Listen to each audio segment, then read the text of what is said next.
दृष्टि आईएएस के audio article programme में एक बार फिर से आपका स्वागत है। मेरा नाम है सपना कुशवाहा। आज का हमारा आर्टिकल अल जजीरा पे प्रकाशित लेख Israel tried to break Iran but it may have actually help unite it के सारांश पर आधारित है। इसमें टीम दृष्टि के इनपुट्स भी शामिल हैं। यह आर्टिकल सामान्य अध्ययन प्रश्न पत्र 2 के अंतर्राष्ट्रीय संबंध खंड से जुड़ा है। तो चलिए आर्टिकल की शुरुआत करते हैं। ईरान और इजराइल मिडिल ईस्ट की दो बड़ी ताकतें, यह दो ध्रुव जो कट्टर दुश्मन बन चुके हैं, मगर एक दौर ऐसा भी था जब दोनों के बीच जय वीरू से भी गहरी दोस्ती थी। इन दोनों देशों के बीच सिर्फ डिप्लोमेट रिलेशन ही नहीं थे, बल्कि दोनों देश अपनी सैन्य और खुफिया जानकारी भी एक दूसरे से साझा करते थे। मिडिल ईस्ट में कुछ देश ऐसे थे जिन पर ईरान और इजराइल एक साथ धावा बोलते थे। मिडिल ईस्ट की दो बड़ी ताकतें अब एक दूसरे को फूटी आंख नहीं सुहाती। पिछले 45 साल से दोनों देशों में कड़वाहट इतनी बढ़ चुकी है कि आए दिन दोनों देश एक दूसरे के सामने आ जाते हैं। पिछले 4 दिनों से मिडिल ईस्ट में यही चल रहा है। ईरान लगातार तेल अवीव को निशाना बना रहा है, तो इजराइल तेहरान पर गुस्सा निकाल रहा है। सिर्फ मिडिल ईस्ट ही नहीं, खुद को महाशक्ति कहने वाले अमेरिका, रूस और चीन भी बस इसका तमाशबीन बनकर रह गए हैं। जिद पर अड़े ये दोनों देश एक दूसरे को तबाह करने पर उतारू हैं। लेकिन क्यों? आखिर कैसे इनकी दोस्ती दुश्मनी में बदली? आज के इस आर्टिकल में इसे जानने की कोशिश करेंगे और साथ ही जानेंगे कि भारत इस भू राजनीतिक ताने बाने में कहां खड़ा है। आइए जानते हैं सबसे पहले इजराइल और ईरान की दोस्ती की बुनियाद कैसे पड़ी थी। इजराइल की स्थापना 1948 में हुई थी और इससे पहले यह ब्रिटिश शासन के अधीन था। 1947 में संयुक्त राष्ट्र ने इजराइल को यहूदी और अरब देशों में बांटने की योजना बनाई, जिसे यहूदी समुदाय ने स्वीकार किया, लेकिन अरब देशों ने इसका विरोध किया। 1948 में इजराइल के स्थापना के तुरंत बाद अरब देशों ने इजराइल पर हमला किया, लेकिन इजराइल ने इस युद्ध को जीत लिया। इस समय तक इजराइल को अमेरिका और सोवियत संघ से मान्यता मिल चुकी थी, हालांकि अरब देशों ने इसे मान्यता नहीं दी थी। इसी बीच ईरान में रजा शाह पहलवी के शासनकाल में ईरान एक सेक्युलर और पश्चिमी सभ्यता से प्रभावित राष्ट्र बन चुका था। 1950 में ईरान ने इजराइल को व्यवहारिक रूप से मान्यता दी, हालांकि अरब देशों के विरोध के कारण यह औपचारिक रूप से नहीं हुआ। इजराइल ने इसे एक साहसी कदम माना, क्योंकि इससे ईरान के अरब देशों से रिश्ते खराब हो सकते थे। यह कदम दोनों देशों के बीच रिश्तों की शुरुआत थी, जो बाद में सैन्य और खुफिया सहयोग में बदल गया। दोनों देशों ने मिलकर कई प्रौद्योगिकी और रक्षा परियोजनाओं पर काम किया। आइए जानते हैं अब ईरान के साथ इजराइल आगे कैसे बढ़ा। इजराइल को मिडिल ईस्ट के एक बड़े सहारे की जरूरत थी। ईरान से सपोर्ट मिला तो इजराइल ने गैर अरब देशों से दोस्ती बढ़ाई। ईरान इनमें से पहला था। तुर्की और इथियोपिया का भी साथ मिला। जहां इराक और सीरिया जैसे देश जब भी इजराइल के खिलाफ बोलते, तो यहूदी राष्ट्र को ईरान का भरपूर साथ मिलता। 1950 में दोनों देशों ने राजनयिक संबंध स्थापित किए और एक दूसरे के देश के दूतावास भी खोले। इजराइल और ईरान की दोस्ती परवान चढ़ रही थी। इजराइल और ईरान के बीच सैन्य और खुफिया सहयोग गहरा था। दोनों देशों की खुफिया एजेंसियों मोसाद और सवाक ने मिलकर कार्य किया। स्थानीय रिपोर्ट के मुताबिक उस समय ईरानी सैनिक इजराइल में सब मशीन गनों और अन्य हथियारों का प्रशिक्षण लेने के लिए जाते थे।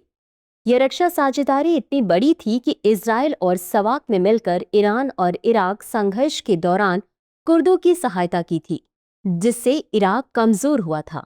ईरान के पास तेल था और इजराइल को इसकी जरूरत थी। 1960 के दशक में इजराइल में ईरान से तेल की नियमित आपूर्ति होती थी। ईलेट अस्कलोन पाइपलाइन में ईरान ने निवेश किया था, जिससे इजराइल तक तेल जाता था। इसके बदले में इजराइल ने ईरान को कृषि, सिंचाई और हथियारों की तकनीक दी, जिसकी पुष्टि इजराइल के विदेश मंत्रालय की वेबसाइट और अन्य सार्वजनिक दस्तावेजों के द्वारा की गई। इसके अतिरिक्त दोनों देशों ने प्रोजेक्ट फ्लावर नाम का एक कार्यक्रम शुरू किया था।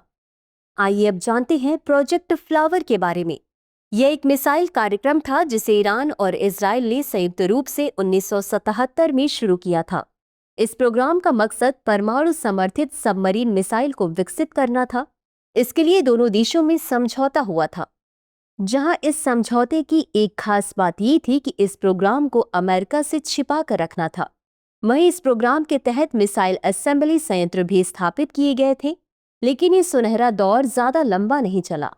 1979 में ईरान में इस्लामिक क्रांति हुई और शाह को सत्ता से हटाकर अयतुल्ला खोमैनी के नेतृत्व में एक इस्लामिक गणराज्य स्थापित कर दिया गया। यहीं से सब कुछ बदल गया। नई सरकार ने इजराइल को शैतान करार दिया। अब दोस्ती की जगह दुश्मनी ने ले ली। जहां पहले सैन्य सहयोग होता था, अब वैचारिक टकराव शुरू हो गया। फिलिस्तीन के मुद्दे पर ईरान ने हमास और हिजबुल्लाह जैसे संगठनों को समर्थन देना शुरू किया, जो सीधे इजराइल विरोधी थे। इसके जवाब में इजराइल ने ईरान को अपने अस्तित्व के लिए सबसे बड़ा खतरा मानते हुए रणनीति बदल दी। अब दोनों देशों के बीच शैडो वार चलने लगा। लेबनान, सीरिया और गाजा जैसे क्षेत्र युद्ध के मोहरे बन गए। वहीं 21वीं सदी आते आते यह टकराव और भी गंभीर हो गया। ईरान की न्यूक्लियर प्रोग्राम को लेकर इजराइल ने कई साइबर अटैक किए। सबसे प्रसिद्ध था स्टक्सनेट वायरस, जिसने ईरान की परमाणु सुविधाओं को भारी नुकसान पहुंचाया। इजराइल ने कई बार सीरिया में ईरानी ठिकानों पर हवाई हमले भी किए। वहीं ईरान ने सीधे तेल अवीव को निशाना बनाने की कोशिशें शुरू करी। आज हालात इतने बिगड़ चुके हैं कि दोनों देशों के बीच सीधा सैन्य टकराव कोई अनहोनी बात नहीं रही। अप्रैल 2024 और जून 2025 की घटनाएं इसी कड़ी का हिस्सा हैं। एक तरफ ईरान ड्रोन और मिसाइलों से हमला करता है, दूसरी तरफ इजराइल ईरान के मिलिट्री बेस और न्यूक्लियर साइट्स को निशाना बनाता है। यह संघर्ष न केवल क्षेत्रीय अस्थिरता फैला रहा है, बल्कि वैश्विक अर्थव्यवस्था पर भी, खासकर तेल कीमतों के माध्यम से असर डाल रहा है। आइए जानते हैं इस स्थिति का भारत पर क्या असर होगा। अब सवाल यह है कि भारत इस पूरी परिस्थिति में कहां खड़ा है। दरअसल भारत ने हमेशा संतुलित विदेश नीति अपनाई है। भारत और ईरान के रिश्ते ऐतिहासिक और सांस्कृतिक हैं। चाबहार पोर्ट प्रोजेक्ट भारत की रणनीतिक सोच का हिस्सा है, जो अफगानिस्तान और मध्य एशिया तक भारत की पहुंच सुनिश्चित करता है। भारत ने इराक से दशकों तक तेल आयात किया है, हालांकि अमेरिका प्रतिबंधों के चलते यह कम हुआ है। दूसरी ओर इजराइल भारत का प्रमुख रक्षा सहयोगी है। 1992 में औपचारिक रिश्ते स्थापित होने के बाद से दोनों देशों के बीच सैन्य, साइबर सुरक्षा, कृषि और जल प्रबंधन में घनिष्ठ सहयोग हुआ है। हेरॉन ड्रोन, स्पाइक मिसाइल और इंटीग्रेटेड रडार सिस्टम जैसे कई उपकरण भारत ने इजराइल से खरीदे हैं। प्रधानमंत्री नरेंद्र मोदी की 2017 की इजराइल यात्रा और इजरायली प्रधानमंत्री की भारत यात्रा ने इस रिश्ते को नई ऊंचाई दी है। भारत की स्ट्रैटेजिक ऑटोनॉमी की नीति इस पूरे भूराजनीतिक संकट में उसे एक विश्वसनीय तटस्थ शक्ति बनाती है। भारत दोनों देशों से रिश्ते बनाए रखकर अपने हितों की रक्षा करता है और साथ ही एक विश्वसनीय मध्यस्थ की भूमिका में खुद को तैयार भी रखता है। निष्कर्ष, ईरान और इजराइल के बीच दोस्ती से दुश्मनी का यह सफर एक महत्वपूर्ण भूराजनीतिक कहानी को दर्शाता है। पहले दोनों देशों ने मिलकर सैन्य और खुफिया सहयोग और कई रणनीतिक समझौते किए, जिनमें प्रौद्योगिकी और रक्षा के महत्वपूर्ण क्षेत्र शामिल थे। लेकिन 1979 में हुई इस्लामिक क्रांति ने इन दोनों देशों के रिश्तों को उलट दिया और आज ये दोनों देश एक दूसरे के लिए अस्तित्व के खतरे के रूप में सामने आ रहे हैं। आज के समय में दोनों देशों के बीच सैन्य टकराव केवल एक संभावना नहीं, बल्कि एक वास्तविकता बन चुकी है।